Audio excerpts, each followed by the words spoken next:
Votre journal rétrospectif, bienvenue à tous. Il s'est tenu du 3 au 4 septembre à Pékin, le 3e sommet Chine-Afrique.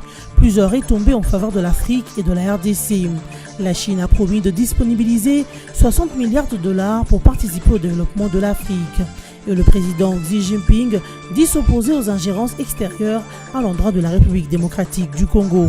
Et toujours durant cette semaine qui s'achève, l'épidémie d'Ebola a atteint la ville de Butembo, Nord Kivu, et 2 morts ont été enregistrés.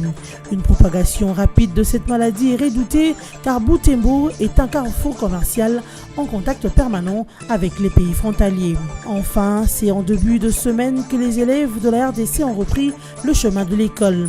Bien que timidement, les rues de Kinshasa ont été envahies par les Bleus et Blancs le lundi 3 septembre 2018. Dans plusieurs établissements scolaires de la capitale, les cours ont bel et bien démarré, même si plusieurs raisons n'ont pas permis à certains parents d'envoyer leurs enfants à l'école. Une nouvelle rencontre sur la RDC serait attendue à Luanda en Angola ce samedi 15 septembre 2018. Elle réunira des chefs d'État de la SADC, de la CEAC et de la CIRGL. Des sources diplomatiques ont rapporté que les délégués du gouvernement belge à un haut niveau prendront part à cette rencontre. Il serait question d'évaluer le processus électoral en RDC, notamment pour savoir si les élections se tiendront ou pas le 23 décembre prochain et où envisager une alternance conséquente. Quand on sait que la SADC est attachée à l'inclusivité de prochains scrutins. Netiknews.net qui a donné cette information souligne cependant que le président de la RDC reste la grande inconnue à ce sommet. Le déplacement de Joseph Kabila Kabange pour Luanda est incertain. L'on s'interroge sur les réelles motivations d'une telle rencontre après que la Cour constitutionnelle congolaise ait invalidé les candidatures de 2 poids lourds de l'opposition, Jean-Pierre Bemba et Adolphe Muzitu, sur qui misait l'Occident. Joseph Kabila et sa famille politique, qui ne jurent que par la tenue des élections le 23 décembre, ne sont pas prêts à accepter un schéma qui repousserait la tenue des élections ou qui conduirait à une transition. C'est peut-être ces considérations qui expliquent la présence incertaine de Joseph Kabila Kabange à cette rencontre. Vers une communauté encore plus forte avec un avenir partagé grâce à une coopération gagnant-gagnant. C'est le thème du 3e sommet Chine-Afrique qui a débuté ce lundi 3 septembre 2018 à Pékin, la capitale chinoise. Ce forum diplomatique qui réunit 53 dirigeants africains pour réunir les liens a pour objectif d'évaluer le niveau de la coopération entre les 2 parties, à savoir la Chine et l'Afrique.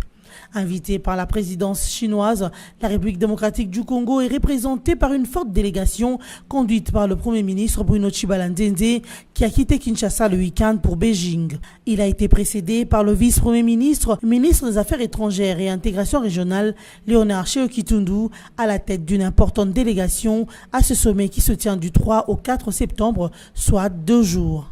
Pour le chef de la diplomatie congolaise, ce rendez-vous est d'une importance capitale par le fait qu'il engage de nouvelles discussions sur le développement de l'Afrique avant de faire savoir que la RDC, consciente de l'énorme besoin financier qu'exige le projet INGA et sa capacité d'éclairer non seulement la RDC mais l'ensemble de l'Afrique, saisira cette occasion pour solliciter le financement de ce projet.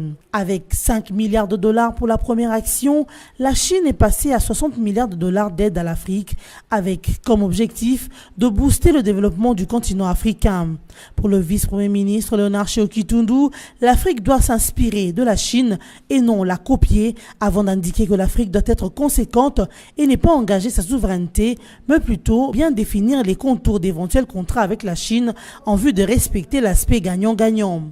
Depuis sa création en 2000, le Forum de coopération Afrique-Chine a connu 6 réunions ministérielles et pour la 3e fois, cette réunion a été élevée au rang de sommet après le tout dernier tenu à Johannesburg en Afrique du Sud en 2015. Il s'est de rappeler que la Chine est le gros investisseur dans au moins 12 pays d'Afrique avec 31% d'investissement.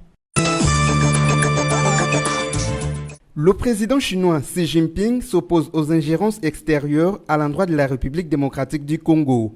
Après la clôture mardi 4 septembre du sommet de Beijing sur la coopération sino-africaine de 2018, Xi Jinping a rencontré personnellement le jeudi 6 septembre le Premier ministre congolais Bruno Tshibala-Nzenze qui représentait l'État congolais. Lors de leur entretien, le président chinois a soutenu que son pays participe toujours dans la promotion du processus politique en RDC et qu'il s'oppose par ricochet à toutes les ingérences extérieures. Par la même occasion, Xi Jinping a promis de concourir, dans la mesure du possible, au maintien de la paix en RDC. Celle-ci étant bien évidemment, depuis plusieurs années, le centre des violences récurrentes dans ses confins, a souligné le président Xi, tout en exprimant le soutien de la Chine aux efforts du gouvernement congolais dans le maintien de la paix et de la stabilité, ainsi que dans la réalisation du développement économique et social. Le président chinois a fait savoir que la Chine est en effet prête à approfondir les échanges et l'apprentissage mutuel, ainsi que la coopération gagnant-gagnant. Ici est de rappeler qu'au cours de ces forums sino-africains, qui avaient réuni 53 nations africaines et qui s'est tenu du 3 au 4 septembre à Pékin, la Chine a déclaré qu'elle allait disponibiliser 60 milliards de dollars américains pour participer au développement de l'Afrique. La Cour constitutionnelle de la République démocratique du Congo a rendu ses arrêts lors de son audience publique de ce lundi 3 septembre 2018 sur les recours de candidats jugés invalidés à la présidentielle du 23 décembre prochain par la Commission électorale nationale indépendante. Il s'agit notamment de la candidature de Jean-Pierre Bemba, celle d'Adolphe Muzitu et de Sami Badibanga. Cette institution a déclaré recevable le dossier de Sami Badibanga et celui de Marie-Josée Ifoku et demande à la CENI de bien vouloir recevoir leur candidature validée. Toujours dans ses prérogatives, la Cour constitutionnelle a invalidé la candidature d'Adolphe Muzitu. L'insuffisance de preuves fournies pour confirmer sa démission préalable du Parti Lumumbiste Unifié constitue le motif de son invalidation. De même, le président du Mouvement de libération du Congo, Jean-Pierre Bemba Gombo, en raison de son accusation pour subornation de témoins par la Cour pénale internationale, a été définitivement invalidé. En réaction, le leader du MLC estime que la Cour constitutionnelle est allée vite en besogne pour trancher avant même la décision de la Cour d'appel de la CPI qui interviendra le 17 septembre prochain. En outre, Jean-Pierre Bemba pense qu'il s'agit d'une stratégie voulant écarter un adversaire gênant dans ce processus, ainsi pour favoriser l'élection de Ramazani Chadari. Sur les antennes de France 24, Jean-Pierre Bemba Gombo regrette suite à cette décision de la Cour constitutionnelle la manipulation de la CENI et de la justice, mais aussi le manque d'état de droit en République démocratique du Congo. Présidentielle 2018, les candidatures d'Antoine Gizenga et de Jean-Paul Moka ont été définitivement invalidées ce mardi 4 septembre dans la soirée par la Cour constitutionnelle. Selon la Haute Cour, la candidature de l'ancien Premier ministre Antoine Gizenga a été invalidée pour défaut de qualité de signataire des formulaires de mandat et d'investiture au bureau de réception et de traitement des candidatures. Jean-Paul Moka a quant à lui été débarqué pour faute de preuve de paiement intégral de la caution électorale. Ces invalidations interviennent après celles de Jean-Pierre Bemba et Muzitu pour respectivement condamnation par la CPI pour subornation de témoins et conflit d'intérêts avec son parti. Sami Badibanga et Marie-Josée Ifoku, la seule candidate féminine, ont vu leur candidature validée par la Cour constitutionnelle. Avant la publication des listes définitives le 19 septembre prochain par la CENI, le nombre provisoire des candidats à la présidentielle revient désormais à 21 après traitement de requêtes par la Cour constitutionnelle. L'invalidation des candidatures de Jean-Pierre Bemba et Adolphe Muzitu par la Cour constitutionnelle continue à susciter des réactions. Pour l'Union pour la nation congolaise, ces arrêts de la Cour ont obéi au schéma de la majorité présidentielle devenu franc commun pour le Congo afin d'espérer la division de l'opposition. Jean Baudouin Mayo, secrétaire général de l'UNC, précise que son parti reste profondément attaché à l'unité de l'opposition. Selon lui, ensemble, l'opposition évitera au peuple congolais la succession familiale du pouvoir en lui assurant la vraie alternance démocratique. Du côté du ministre de la Communication et porte-parole du gouvernement, l'on estime que Jean-Pierre Bemba ne souffre que de l'amertume après avoir été définitivement écarté de la course présidentielle du 23 décembre 2018. Lambert Mende Omalanga note que le président du MLC devrait avoir du respect et de la confiance à la justice de son pays face aux propos de Jean-Pierre Bemba qui parle de parodie d'élection RDC. Le ministre Mende indique que la Cour constitutionnelle de la RDC est indépendante et tout le monde doit s'incliner devant son arrêt comme cela se fait dans tout état de droit. Il vient de répondre à Jean-Pierre Bemba ce jeudi 6 septembre au matin sur les antennes de la Radio France Internationale RFI. C'est Félix Kabange-Numbi, ministre congolais de l'aménagement du territoire et porte-parole à l'intérim du gouvernement de la République démocratique du Congo. Dans cette interview accordée à la radio française, le ministre Kabange a rejeté en bloc toutes les accusations de Jean-Pierre Bemba Gombo, candidat invalidé par la CENI et la Cour constitutionnelle pour subornation de témoins, infraction qui empêche le président du MLC de postuler à la magistrature suprême. Selon Jean-Pierre Bemba, la CENI et la Cour constitutionnelle sont inféodées aux ordres du pouvoir. Faux, rétorque Félix Kabange Numbi, qui soutient que la Commission électorale nationale est indépendante. La Cour constitutionnelle, c'est la plus haute institution judiciaire de notre pays et donc il n'y a aucune inféodation au pouvoir des institutions indépendantes ou de la justice. S'agissant de l'arrêt de la Cour constitutionnelle, le ministre Kabange s'est refusé tout commentaire, soutenant que la Haute Cour a dit le droit. Le gouvernement en a pris acte et que les décisions de celle-ci sont exécutoires immédiatement et ses arrêts obligatoires. Pour ce qui est du manque d'inclusivité du processus électoral tel que soutenu par l'opposition, Félix Kabange Numbi n'est pas allé par le dos de la cuillère. Pour lui, la part de choses doit être faite entre d'une part l'inclusivité et le respect de la loi d'autre part. J'ai l'impression que lorsque les décisions de la CENI ou d'une juridiction sont en faveur d'une personne, en ce moment-là, nous sommes dans un état de droit. Et lorsque ce n'est pas en faveur de quelqu'un, alors nous sommes dans un état de non-droit, a déploré Kabange dans sa réplique au propos de Jean-Pierre Bemba. Exemple à l'appui, le patron de l'aménagement du territoire a rappelé que lorsque Bemba rentre au Congo, certaines langues ont soutenu qu'il est l'homme du pouvoir et qu'il a été favorisé par le gouvernement pour rentrer au pays. Et lorsque Moïse Katumbi ne rentre pas, l'on prétend que c'est le gouvernement qui est en train de favoriser Jean-Pierre Bemba. Et lorsque Jean-Pierre Bemba est invalidé, l'on dit que les institutions sont politisées. Pour Kabange Numbi, l'on ne doit pas se plaindre outre mesure lorsque la loi frappe. Joseph Kabila ayant donné l'exemple du respect de la loi et des institutions. L'on vit même si on n'a pas de charges officielles. Rappelons que, lors de son interview à RFI, Jean-Pierre Bemba Gombo a accusé le pouvoir d'inféoder la CENI et la Cour constitutionnelle. En réponse aux accusations de certains acteurs politiques et de la société civile qui accusent les pouvoirs d'inféoder la CENI ou encore de donner les injonctions à la centrale électorale pour rejeter les dossiers de certains candidats dont les poids lourds de l'opposition, la majorité présidentielle n'a pas usé de la langue de bois pour qualifier ces accusations de cacophonie dans la partition démocratique. Lors d'une conférence tenue en début du week-end dernier à Kinshasa, André Alain Atundu Liyongo, porte-parole de la famille politique du chef de l'État Joseph Kabila Kabange, a fixé les esprits sur cette question. Selon lui, la Constitution accorde à la CENI le droit de procéder à la vérification de l'éligibilité des candidats, non de façon arbitraire ou discriminatoire selon le bon vouloir, mais dans la stricte observance des conditions légales en âme et conscience, a-t-il fait savoir. Fustigeant les comportements de certains acteurs politiques qui se distinguent par des fausses accusations, le porte-parole de l'AMP a sermonné qu'au lieu d'apprécier à sa juste valeur cette étape qui nous approche un peu plus de la tenue des élections, certaines voix induisant une cacophonie dans cette belle partition démocratique, attribuant l'échec de tel ou tel autre à un complot putatif orchestré par la majorité présidentielle. Enfin, Atundu Liyongo a invité à la vigilance la population congolaise et de ne pas suivre aveuglement ces leaders qui ne songent qu'à se sauver individuellement. Cela pour éviter les affres de l'embrasement de la RDC. Chose promise, chose due, la Commission électorale nationale indépendante entre dans sa phase consacrée à la sensibilisation de la population sur l'usage de la machine à voter.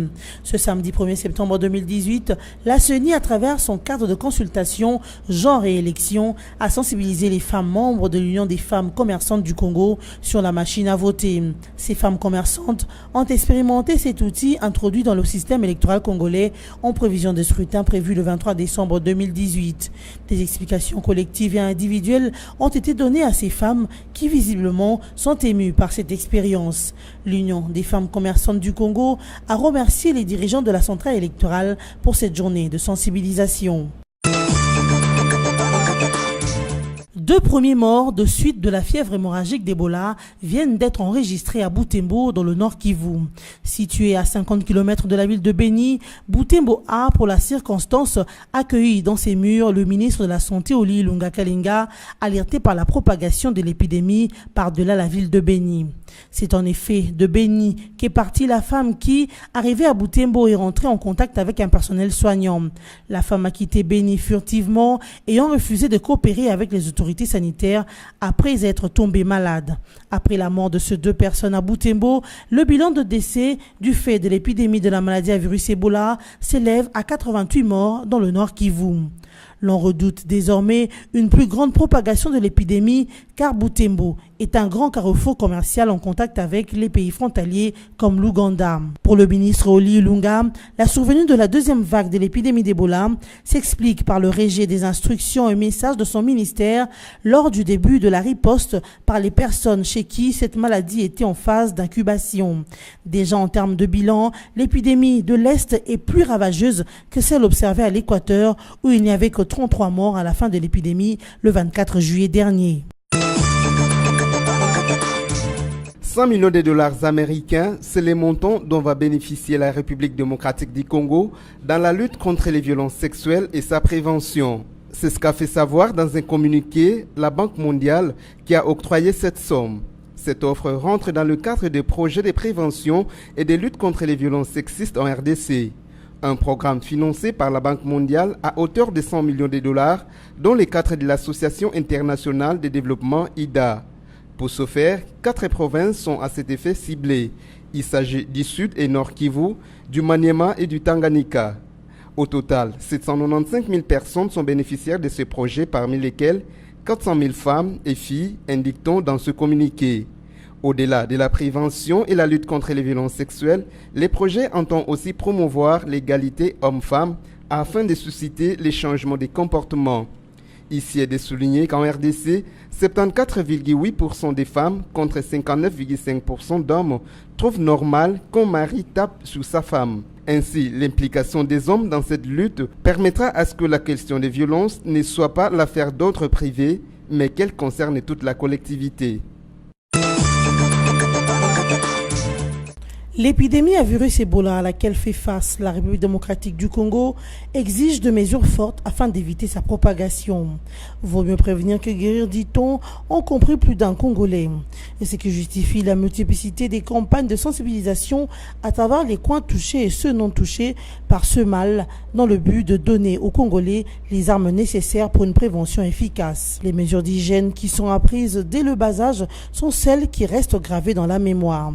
Ces élèves que vous voyez en image ne sont qu'en classe de maternelle et leur école les initie déjà à la lutte contre l'épidémie à virus Ebola et contre d'autres maladies dues au manque d'hygiène. Le lavage de mains auquel sont soumis ces bambins est l'un des moyens les plus efficaces pour se prévenir de ce fléau. Une éducatrice nous le souligne. Donc avant de manger à 10h, ils se lavent d'abord les mains, ils mangent. Quand nous terminons, nous sortons pour se récréer un peu. Alors avant d'entrer en classe, nous partons aux installations. Et là, de notre retour, ils lavent aussi les mains pour entrer en classe. Ici est de rappeler que la société civile du Nord Kivu avait demandé le report de la rentrée scolaire suite à l'insuffisance des mesures de prévention contre l'Ebola chez les élèves dans les coins touchés par la dite épidémie. Cet exemple d'une école quinoise est à suivre par tous les autres établissements scolaires. La Cour de cassation a confirmé le mercredi 5 septembre la condamnation à 5 ans de prison ferme de Franck Diongo, président du mouvement lumumbiste progressiste. La défense de Franck Diongo, sans les démontrer, estime que la Cour s'est écartée du bon chemin et qu'elle dit la politique en lieu et place de dire le droit. La Cour a déclaré recevable mais non fondée la requête de Diongo en révision dès l'arrêt les condamnant à 5 ans de prison ferme. Les avocats de Diongo affirment qu'une nouvelle pièce vient de consolider la défense dans sa requête, mais la Cour estime qu'elle est tardive. Rappelons que l'opposant Franck Diongo a été condamné le 28 décembre 2016 en procédure de flagrance pour séquestration de 3 militaires de la garde républicaine, mais aussi en tant que commanditaire au motif d'enlèvement et d'arrestation arbitraire accompagnée de tortures. La troisième audience dans l'affaire de l'assassinat des 2 experts de l'ONU a eu lieu ce lundi 3 septembre 2018 au tribunal de garnison de Kananga dans les Kasaï centrales. 13 prévenus ont comparu et l'audience a tourné autour de la confrontation du témoin Jean Bosco Mukanda et du prévenu et chef du village où les Onusiens doivent avoir trouvé la mort, Constantin Tchindime alias Boula. Alors qu'est sollicité une libération provisoire, Boula a accusé les témoins d'être non seulement un milicien, mais aussi d'avoir été l'homme de main de Vincent Manga, un autre prévenu. Boula est allé jusqu'à confier au tribunal que c'est Vincent Manga qui a commis ce meurtre sur ordre de quelques autorités de Kananga. Après rejet de la demande de mise en liberté provisoire du prévenu Boula, le tribunal a signalé que beaucoup d'indices de culpabilité pèsent sur lui. Le ministère public a quant à lui estimé que ce procès ne devrait pas se dérouler dans la précipitation. Mettant un accent sur la complexité de cette affaire, le ministère public a demandé au tribunal de prendre tout son temps pour faire éclater la vérité. Suspendu depuis 1 an sur demande des Nations Unies, ce procès sur l'assassinat des experts de l'ONU a repris depuis le 27 août dernier devant le tribunal de garnison de Kananga. Il s'y est de rappeler que les 2 experts de l'ONU, Zaïda Catalan et Michael Sharp, ont été assassinés en mars 2017 au Kasaï central. Ils enquêtaient sur le phénomène Kamina Sampou qui avait plongé l'espace kassaïen dans une insécurité et dans un bain de sang sans précédent. L'année scolaire 2018-2019 a démarré ce lundi 3 septembre 2018 comme prévu dans les calendriers scolaires congolais. Le Conseil national de syndicats des enseignants du Congo, SIECO en sigle, et les syndicats nationaux des enseignants des écoles catholiques, SINECAT, qui reconnaissent que le professionnel de la CRE ont beaucoup de revendications, ont demandé ce week-end aux enseignants de reprendre le chemin de l'école de ce lundi et d'attendre le traitement de leurs préoccupations. Ces syndicats ont également formulé une demande à l'endroit de parents, celle d'envoyer leur progéniture à l'école ce lundi. Ces mots d'ordre a été respecté, bien qu'en faible pourcentage. Nos reporters ont effectué une descente dans les milieux scolaires pour se rendre compte de l'effectivité de la reprise de classe. Résultat, bien que timide, la rentrée scolaire a été effective. Au collège Désir, ex-Anouarit par exemple, les cours ont débuté de la maternelle à la dernière classe d'humanité. Qu'ils viennent à l'école pour étudier parce que l'école a recommencé. Un finaliste ne peut pas rester à la maison assis pendant qu'il y a le cours qui commence. Et de la première heure à la 4e heure, comme nous sommes là, nous avons étudié. Le cours ont réellement démarré. Les retardateurs ne s'en prendront qu'à eux-mêmes, a souligné cet enseignant surpris en train de dispenser sa matière. On ne peut pas reprendre pour ces élèves-là qui ne viennent pas, sinon c'est une façon d'encourager les mâles. Ils vont continuer à rester à la maison, sachant qu'on va nous récupérer. Réussir une année, ça se prépare dès le premier jour de classe et l'éducation est un droit pour les enfants et un devoir pour le parent et les enseignants. Valoriser la production nationale par le respect des normes, tel a été l'essentiel de la conférence organisée le mercredi 5 septembre 2018 par l'Office congolais des contrôles OCC au pavillon 22 de la Foire internationale de Kinshasa, FIKIN. Dans une lancée pédagogique, Rissassi Tabou Wantsimbwa, directeur général de l'Office congolais des contrôles, a dans un exposé mis en évidence les défis de la valorisation de produits nationaux, l'apport des normes à la valorisation de la production nationale, les mécanismes d'accompagnement normatif à la production et l'exportation, à la fabrication de produits congolais n'a pas été oublié par l'OCC. Poursuivant son exposé, le patron de l'OCC a explicité ce que sont les normes. Ces dernières sont des exigences ou spécifications d'ordre qualificatif formellement établies pour satisfaire aux attentes de parties engagées dans une transaction pour répondre à un usage bien précis. Il s'y est de souligner que cette activité a été également marquée par la visite de stand. Le président du conseil d'administration de l'OCC a donné à la fin de cette visite les raisons d'être de la promotion des normes par l'OCC ce jour. Aujourd'hui, l'Office congolais de contrôle vient d'organiser cette journée sur la norme en vue de démontrer à la population congolaise que l'Office congolais de contrôle a tous les moyens et toutes les compétences pour certifier les normes, la qualité, la conformité des produits et services consommés par le peuple congolais.